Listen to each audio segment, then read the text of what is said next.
Hi everyone, I just want to give you a little bit of an update. Right now I'm in Sderot. It's basically a couple kilometers away from Hamas-controlled Gaza. Now folks at home have probably heard the Gaza Strip talked about a lot. It's one of the regions in which Palestinians are essentially in charge of their own government.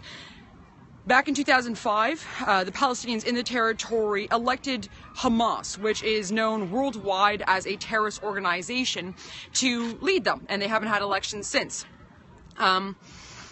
Oftentimes, Gaza is used as an example of Israeli occupation. It's still actually considered Israeli-occupied lands, but you'll hear the blockade being talked about. You'll hear about the fact that Gazans are starving. Well, no one will talk about the fact that actually over 500 trucks go into Gaza every single day with food supplies, and the fact that Gaza actually receives 70% of its electricity from Israel and its water as well. But I don't want to even get into the politics of that right now. What I want to do is show you what life is like in Sderot, okay? This town, just steps away from the Gaza Strip.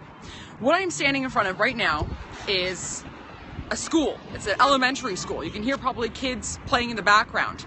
Now right behind me is a bomb shelter. On the other side of the street, right around there, is another bomb shelter. Every single bus station around here is a bomb shelter. Every single apartment building has a bomb shelter. Every single backyard has a bomb shelter. You see where I'm going with this? At any single point, alarms can go off in this zone, and you have 15 seconds to find shelter. People in this neighborhood do not lock their doors in case, God forbid, someone is not within 15 seconds of one of the government purchased, built bomb shelters. 85% of the children in this town have post-traumatic stress disorder. 50% of the adults have post-traumatic stress disorder. Now, why does this matter? Because this is what living beside Jihad looks like. Hamas, within their constitution, besides calling for the end of Israel and wanting to push them out to the sea, Hamas has Jihad within their constitution. These people live to inspire terrorism. And what's crazy about it is that these people over here, from who I've been talking to, just want peace. I talked to the mayor of Sderot.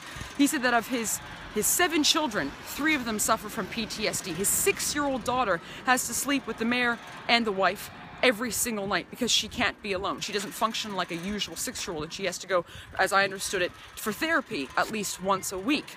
I'm talking to a tour guide back there. He's with a bunch of the rebel folks, and he's telling me about how his wife, every time the sirens goes off, asks him to bring the kids back from school, even though they might be safer at school, because her motherly normal instinct while she's suffering from PTSD is bring my kids close to me. I don't want these jihadists to kill me.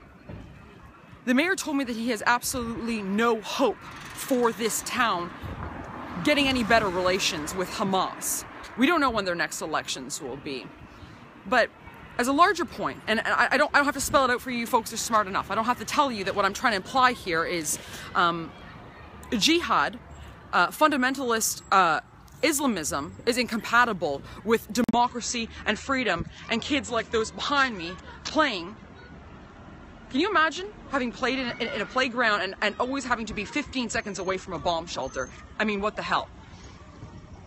I have another point, and it's this. The mayor said, I said, you know, the West, we'll talk about the fact that Gaza's under a blockade and, you know, maybe it's Israel's fault, etc., etc. And you know what he said? I don't know what that is. It's obviously not a bomb alarm. That would be kind of scary. That actually kind of sounds pleasant, whatever's going on over there. He said, Gaza's not my problem. Those are not my people. We are surrounded by Arab countries. Why don't the Saudis help them out? Why doesn't Iran help them out? Why doesn't Egypt help them out? Why doesn't Jordan help them out? And I think if you've been following the refugee crisis, which just about 100% of the globe is by this point, that's kind of how I feel. How many refugees has Saudi Arabia taken in? That's how many. Even though they have 100,000 air-conditioned tents for the Hajj. How many refugees are hanging out in Jordan and Egypt and Lebanon? Why are they all coming to Europe and America? And so being here in Israel, my question is, Why is the world telling Israel to solve this problem when there are Arabs and Muslims that have the problem with the region? Frankly, where are their brothers and sisters in the Quran? Where are their brothers and sisters? You're always hearing about how it's a religion of peace. Why don't their brothers and sisters in this religion of peace help them out? Why is it that these kids have to have bomb-proof schools? Look, with this shelter on top and another bomb shelter here, and the windows are all bolted with this crazy reinforced metal. Why do these kids have to be the ones to solve the problem when you are surrounded in all these Arab territories? Why don't they help solve the problem? Anyway, those are just some of my free thoughts. Share this video, tell me what you think, and comment below. Thanks so much. I appreciate it, everyone.